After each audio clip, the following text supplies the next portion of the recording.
का रडताय? आठवण येते बायकोची? नका रडू. काय झालं?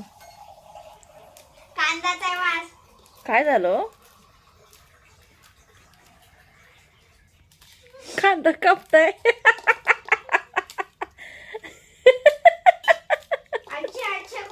मुला देत आहे कांदा. कांदा कापताय? अरे अरे.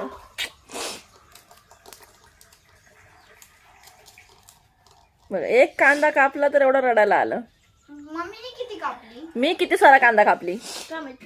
नाही, 2 कांदा कापले पप्पानी. बघ, काय बनवतंय? रगडा खावा. वजडी.